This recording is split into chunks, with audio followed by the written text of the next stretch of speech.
नमस्कार दोस्तों, मैं सिद्धार्थ आप सभी का बहुत बहुत स्वागत करता हूँ। महाविद्या त्रिपुर सुंदरी, देवी ललिता, देवी षोडशी, इनके प्रादुर्भाव के बारे में हम पिछले वीडियो में सुन चुके हैं।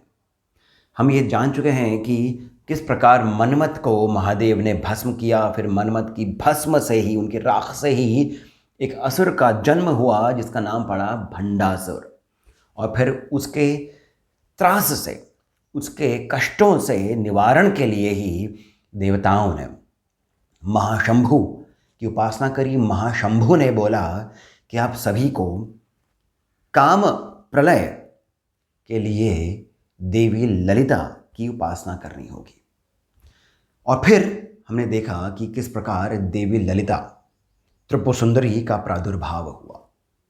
अब इस कथा में यदि देवी त्रिपुर सुंदरी के बारे में नहीं बताया जाए तो ये कथा पूर्ण नहीं होगी। और इसी कारण इस वीडियो में हम देवी त्रिपुर सुंदरी के बारे में और अधिक जानेंगे। उनका किस प्रकार से प्रादुर्भाव हुआ और उनके प्रादुर्भाव होते ही क्या कुछ उत्पन्न हुआ। आइए इन सभी को हम इस वीडियो में विस्तार के साथ जानने की चेष्टा करते हैं। चिदाग्नि कुंड संभूता, देव कार्य समुद्यता, चक्र राज रथ आरूढ़, सर्व आयुध परिष्कृता। इतनी सुंदरता के साथ में ललिता सहस्त्र नाम में देवी ललिता के प्रादुर्भाव के बारे में बताया है। चिदाग्नि कुंड संभूता, जो उस चिदाग्नि से उत्पन्न हुई है। महाशंभु ने देवताओं को कहा था कि चिदाग्नि में ही आपको बहुत सारी चीज़ों को हवन कुंड में डालना होगा, उसको अर्पण करना होगा, जिसमें आप स्वयं भी होंगे। महाशंभु ने कहा था कि पर्वत, पृथ्वी, जल, वायु और आकाश, ये सभी जो पांचों चीज़ें हैं, इन्हें चिदाग्नि में अर्पण करना होगा। अग्नि नहीं आएगा, क्योंकि अग्नि में ही तो अर्पण कर रहे हैं हम सब। वो चिदाग्नि तो स्वयं महाशंभु की है। फिर महाशंभु ने ये भी कहा था देवताओं को कि जो स्रुवा होता है, स्रुवा अर्थात वो पदार्थ जिससे हम अग्नि में घी डालते हैं, जो लकड़ी का बना होता है, उसे स्रुवा कहा जाता है। उस पर बैठ करके सभी देवता इंद्र सहित स्वयं को उस चिदाग्नि में अर्पण करेंगे, बलिदान करेंगे, फिर नई सृष्टि उत्पन्न होगी। ऐसा कहते हुए महाशंभु और पराशक्ति ने वायु का रूप लिया और हर ओर वे फैल गए।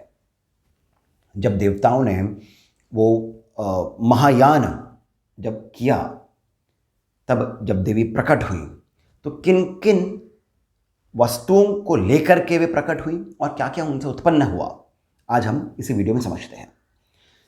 जब देवी उत्पन्न हुई तो उनके केशों से अंधकार प्रकट हुआ, डार्कनेस उनके केशों से। उनके वाम नेत्र से अर्थात लेफ्ट आई से ब्रह्मा और लक्ष्मी उत्पन्न हुई। ये भाई बहन है, ब्रह्मा और लक्ष्मी। उनके दक्षिण नेत्र से विष्णु और पार्वती उत्पन्न हुई। उनके तीसरे नेत्र से रुद्र और सरस्वती उत्पन्न हुए। यानी ये तीनों ही, ब्रह्मा और लक्ष्मी, विष्णु और पार्वती, रुद्र और सरस्वती, आपस में भाई बहन हैं। फिर बाद में इनका विवाह होता है एक दूसरे के साथ में, और फिर इस प्रकार विष्णु के साथ में लक्ष्मी आते हैं, रुद्र के साथ में पार्वती आती हैं, ब्रह्मा के साथ में सरस्वती आती हैं। क्योंकि शक्ति और शिव वो किसी भी रूप में हो, इनके आपस में समाहित होने से ही तो सृष्टि चलायमान रहती है। फिर देवी के हृदय से बाला उत्पन्न हुई, देवी बाला, जो हम देवी ललिता के ही बाल रूप को हम जो समझते हैं, बाला, वो उनके हृदय से उत्पन्न हुई। इनके अहंकार से वाराही उत्पन्न हुई। इनकी बुद्धि से श्यामला देवी, जिन्हें मंत्रिणी कहा जाता है, वे उत्पन्न हुई। इनकी मुस्कान से विघ्नेश्वर पैदा हुए, विघ्नेश्वर उत्पन्न हुए। इनकी सांसों से वेद उत्पन्न हुए। फिर देवी ने हुंकार भरे हुंकार भरने से 6,40,00,000 योगिनी और 6,40,00,000 ही भैरव भी उत्पन्न हुए। इनके रथ के 8 पहियों से 8 देवता उत्पन्न हुए। इनका जो रथ है वो भी बहुत रहस्यमय है। जैसे कहा गया है, चक्र राज रथ आरूढ़ा। ये जो चक्र है ये सभी यंत्रों का राजा है, इसी कारण इसे यंत्र राज कहा जाता है। कौन सा है ये? श्री यंत्र। श्री चक्र ही सभी यंत्रों का राजा है। इसमें 9 चक्र होते हैं। सभी 9 चक्रों का एक बहुत ही विशेष रहस्य है। इस पर ही हम आगे के जो वीडियोस आएंगे उन पर चर्चा करेंगे, परंतु अभी हम बात कर रहे हैं देवी ललिता की। किस प्रकार से ये उत्पन्न हुई, क्या क्या लेकर के ये प्रकट हुई थी। इनका जो ये रथ है, ऐसा कहा जाता है कि रथ की जो सारथी हैं वे ही श्री त्रिपुर भैरवी हैं। जो भैरवी हैं वही त्रिपुरा सुंदरी की सारथी भी हैं। अब यहाँ पर इनके आयुध, मैंने आपको 3 नाम बताए थे ललिता सहस्त्रनाम से। एक था चिदाग्नि कुंड संभूता, एक था देवकार्य समध्यता, और फिर एक और था चक्र राजरथ। तीनों के बारे में बता दिया। परंतु अब हम जानेंगे कि इनके कौन कौन से हाथ में कौन कौन से आयुध हैं, यानी हथियार हैं। बहुत आवश्यक है ये बात समझना। इन्होंने एक नई सृष्टि की रचना करना आरंभ किया था। जैसा महाशंभु ने देवताओं को बताया था कि एक नई सृष्टि की रचना करी जाएगी, तो देवी के भीतर से ही, देवी जो हैं ये 16 वर्षीय कन्या के रूप में, 16 वर्षीय युवती के रूप में उत्पन्न हुई थी। इस 16 का एक और रहस्य आता है, वो है 16 नित्य देवियों के साथ 16 कलाएं जो होती हैं। चंद्रमा की 16 कलाएं होती हैं, वैसे 15 होता है, 16वीं बहुत रेयर होती है। 16 कलाओं की जो देवियां हैं, 16 नित्य देवियां, उन्हीं का एक सम्मिलित रूप जो है वही षोडशी है। अब जब देवी प्रकट हुई थी तो इन्हीं के भीतर से इनके भैरव उत्पन्न हुए। हर महाविद्या के एक एक भैरव है। महाकाली के महाकाल भैरव है, उसी प्रकार त्रिपुर सुंदरी के भैरव हैं कामेश्वर भैरव, पंचवक्त्र भैरव। पंचवक्त्र जो हैं ये 5 मुख वाले शिव हैं। कामेश्वर, यही कामेश्वरी के, कामाक्षी के, ये सभी नाम हैं देवी के। कामाक्षी, इनके जो भैरव, इनके जो शिव हैं वे हैं कामेश्वर। इन्हीं पर तो आरूढ़ हो करके सृष्टि की रचना करी जाती है। शिवारूढ़ा कहा जाता है इन्हें। तो कामेश्वर ने भी शिव यंत्र की स्थापना करी। देवी ने श्यामला को अपनी प्रधानमंत्री बनाया और फिर मंत्रिणी और वाराही को देवी बाला के साथ में इनके रक्षार्थ इनको आदेश दिया कि आप ऐसे ही रहें।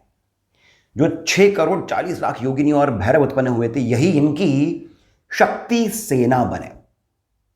अब यहां पर हम पुनः आते हैं आयुध के ऊपर। ऐसा कहा जाता है कि देवी इक्षु धनुष के साथ उत्पन्न हुई। इक्षु अर्थात गन्ने के धनुष के साथ उत्पन्न हुई। 5 पुष्प बाणों के साथ उत्पन्न हुई। पाश और अंकुश, ये चारों आयुध लेकर के देवी उत्पन्न हुई। ललिता सहस्त्रनाम में किस प्रकार से बताया जाता है? मनोरूपेक्षु कोदंड, रूपेक्षु अर्थात इक्षु कोदंड, पंच तन्मात्र सायक।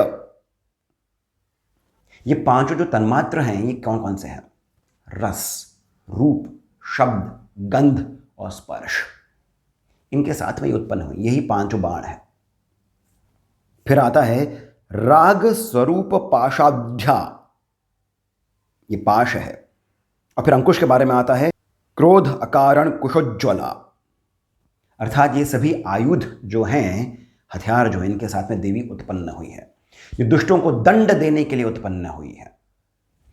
देवी के बारे में और भी विस्तार के साथ में ललिता उपाख्यान में आता है, परंतु हम अभी इसका विस्तार इतना ही रखते हैं।